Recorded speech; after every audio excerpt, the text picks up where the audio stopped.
അപ്പോൾ ഇന്ന് ഒരു ഈവനിങ് ഒരു ഡേ ആണ് കേട്ടോ ഞാൻ കാണിക്കുന്നത്. അപ്പോൾ ഞാൻ ജോലി കഴിഞ്ഞ് വന്നു, നേരെ കുളിച്ചു, ഫ്രഷായി. ഞാൻ കാപ്പി വെച്ചിട്ടുണ്ടായിരുന്നു, കാപ്പിയും പഴംപൊരിയും മേടിച്ചു. അപ്പോൾ ഞാനും ഏട്ടനും കൂടെ അത് കഴിച്ചു. അത് കഴിഞ്ഞപ്പോൾ ചിക്കൻ കഴിക്കണം എന്നൊരു മോഹം. അപ്പോൾ അങ്ങനെ നമ്മൾ ചിക്കൻ മേടിക്കാൻ വേണ്ടിയിട്ട് ജംഗ്ഷനിലേക്ക് പോവാണ്. ഞാനും ഏട്ടനും കൂടിയിട്ടാണ് പോണേ. അപ്പോൾ അങ്ങനെ നമ്മൾ പോയോണ്ടിരിക്കുകയാണ്. ഞങ്ങളുടെ വീട് വരുന്നത് പോട്ടയിലാണ് കേട്ടോ, പോട്ട പള്ളിയുടെ അടുത്താണ്. അപ്പോൾ അങ്ങനെ നമ്മൾ ചിക്കൻ സെൻറ്ററിൽ പോയി. 110 രൂപയാണ് ചിക്കന്. നിങ്ങളുടെ അവിടേക്ക് എത്ര രൂപയാണ്? ഓക്കെ, അപ്പോൾ നമ്മൾ ചിക്കനൊക്കെ മേടിച്ചു. പിന്നെ ഫ്രൂട്ട്സ് മേടിച്ചേ. ഫ്രൂട്ട്സ് മസ്റ്റാണ് നമുക്ക്. ഫുഡ് അടിച്ച് കഴിഞ്ഞാൽ ഫ്രൂട്ട്സ് കഴിക്കും. അത് കഴിഞ്ഞിതാ നമ്മൾ വീട്ടിലെത്തി.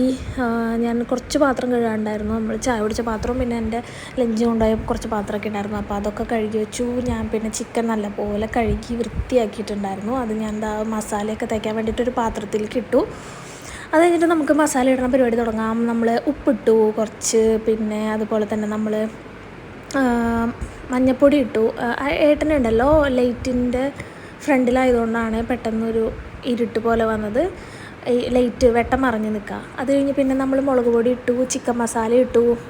അത് കഴിഞ്ഞിട്ട് നമ്മളത് കുറച്ച് കറിവേപ്പില കഴുകിയിട്ടിട്ടുണ്ടായിരുന്നു. പിന്നെ കുറച്ച് പച്ച വെളിച്ചെണ്ണ ഒഴിച്ചിട്ട് നല്ലപോലെ തിരുമ്മി വെച്ചേ.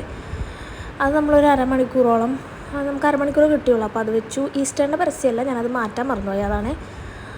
അപ്പോൾ അങ്ങനെ അതിൻ്റെ ആ ഗ്യാപ്പിൽ നമുക്ക് എന്ത് ചെയ്യാം, സവോള, ഒരു വലിയ സവോള എടുത്തിട്ട് ഞാനത് അരിഞ്ഞു, കട്ട് ചെയ്തു. പിന്നെ പച്ചമുളക് ഒരു 3-4 എടുത്തിട്ടുണ്ടായിരുന്നു, അപ്പോൾ അതും കട്ട് ചെയ്തു. അങ്ങനെ അത് സൈഡിൽ മാറ്റി വെച്ച് കഴിഞ്ഞ് നമ്മൾ വെള്ളം തിളപ്പിക്കാൻ വയ്ക്കാം. അങ്ങനത്തെ ആദ്യം നമ്മൾ പതിമുഖമൊക്കെ ഇട്ടിട്ട് വെള്ളം തിളപ്പിച്ചു. ജിഞ്ചർ ഗാർലിക് പേസ്റ്റ് ഇടാൻ ഞാൻ മറന്നുപോയി, അപ്പോൾ അതും ഇട്ടിട്ട് ഒന്ന് മിക്സ് ചെയ്ത് വെച്ചു. അത് കഴിഞ്ഞ് നമ്മൾ ചട്ടി വെച്ചു, വെളിച്ചെണ്ണ ചൂടാക്കി. അതിനകത്തേക്ക് നമ്മൾ നേരത്തെ അരിഞ്ഞ് വെച്ച സവോളയും പച്ചമുളകും ഇട്ടു. അത് വഴറ്റാൻ വേണ്ടിയിട്ട് കുറച്ച് ഉപ്പിട്ടു.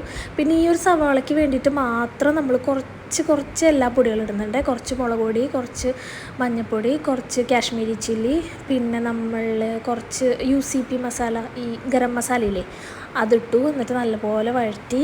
അത് വഴറ്റി കഴിഞ്ഞ് ഇത്തിരി ആകുമ്പോൾ നമ്മൾ തക്കാളി ഇടും. ഒരു ചെറിയ തക്കാളിയായിരുന്നു, അതിട്ടു. അതൊന്ന് വഴറ്റി കുറച്ച് കഴിയുമ്പോൾ നമ്മൾ ഇച്ചിരി ഉരുളക്കിഴങ്ങ്, 2 കുഞ്ഞ് ഉരുളക്കിഴങ്ങായിരുന്നു, അതും ഇട്ടു. അത് കഴിഞ്ഞ് നമ്മൾ നേരത്തെ വെച്ചിരിക്കണം നമ്മുടെ ചിക്കൻ അതിനകത്തേക്ക് ഇട്ടു. കുറച്ച് വെള്ളം കൂടി ഒഴിച്ചിട്ട് നമ്മളൊന്ന് മിക്സ് ചെയ്തിട്ട് മൂടി വയ്ക്കും.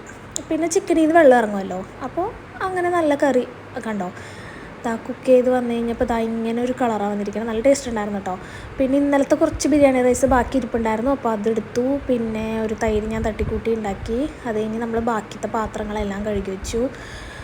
അത് കഴിഞ്ഞ് കിച്ചൺ ഞാൻ ക്ലീനാക്കി, ഗ്യാസൊക്കെ തുടച്ച് വെച്ചു, ഗ്യാസ് സ്റ്റൗവൊക്കെ തുടച്ച് വെച്ചു. പിന്നെ കിച്ചൺ അടിച്ചു വാരി നീറ്റാക്കിയിട്ടു. അവിടെയെല്ലാം വൃത്തിയാക്കിയിട്ട് നമ്മൾ രാത്രി സിനിമ കണ്ടുണ്ട് തണ്ണിമത്തം കഴിക്കുകയാണ്. അപ്പോൾ ഏട്ടനുണ്ട് എൻ്റെ അടുത്ത്. ഏട്ടന് അങ്ങനെ വീഡിയോയിൽ വരാൻ ഇച്ചിരി ചമ്മലാണ്, അപ്പോൾ ആൾ വന്നില്ല. അപ്പോൾ ഞങ്ങൾ കുറച്ച് നേരം ഇങ്ങനെ സംസാരിച്ചിരിക്കും TV കണ്ടിട്ട്. അത് കഴിഞ്ഞ് എൻ്റെ നൈറ്റ് സ്കിൻ കെയർ ആണ്. ഞാൻ മുഖം കഴുകി, ഞാനിത് ഇട്ടിട്ടുണ്ടായിരുന്നു, മുന്നിട്ടിട്ടുണ്ടായിരുന്നു. അപ്പോൾ സെയിം തന്നെയാണ്. ഞാൻ ഫേസൊക്കെ ഒന്ന് നല്ലപോലെ വാഷ് ചെയ്ത് കഴിഞ്ഞിട്ട് ഞാൻ ഡെർമഡോക്കിൻ്റെ നിയാസിനമൈഡ് 10% നിയാസിനമൈഡിൻ്റെ സിറാണ് യൂസ് ചെയ്യുന്നത്. അത് നിങ്ങൾക്ക് റിവ്യൂ പറയാമെന്ന് ഞാൻ പറഞ്ഞിട്ടുണ്ടായിരുന്നു. 3 ആഴ്ച കഴിയുമ്പോൾ എന്തായാലും ഞാൻ റിവ്യൂ പറയും. അപ്പോൾ അത് ഞാൻ യൂസ് ചെയ്യുന്നുണ്ടായിരുന്നു. പിന്നെ lip balm, beetroot lip balm, അതും ഞാൻ യൂസ് ചെയ്യുന്നുണ്ടായിരുന്നു. പിന്നെ ഞാൻ ഹെയർ സിറമാണ് യൂസ് ചെയ്തത്. അങ്ങനെ നല്ലപോലെ ഹെയർ സിറമൊക്കെ യൂസ് ചെയ്തിട്ട് ഞാൻ മുടി നല്ലപോലെ കെട്ടിവെച്ചു. ഭയങ്കര ടൈറ്റാക്കിയിട്ട് മെടയില്ല, ലൈറ്റായിട്ടൊന്ന് മെടഞ്ഞ് കെട്ടിയിട്ട് ഞാൻ ബുഷ് ഇട്ടിട്ട്, തുമ്പ് ഇങ്ങനെ മടക്കിയാണ് ബുഷിടുക. എനിക്ക് അങ്ങനെ തുമ്പ് ഓപ്പണായിട്ട് കിടക്കണമെന്ന് എനിക്ക് താല്പര്യമില്ല. കാരണം എൻ്റെ മുടി നല്ല രീതിക്ക് എന്നെ കൊഴിഞ്ഞും പോകുന്നുണ്ട്, നല്ല രീതിക്ക് എന്നെ ഡാമേജും വരുന്നുണ്ട്. അപ്പോൾ അത്രേ ഉള്ളൂ. Good night, Tata.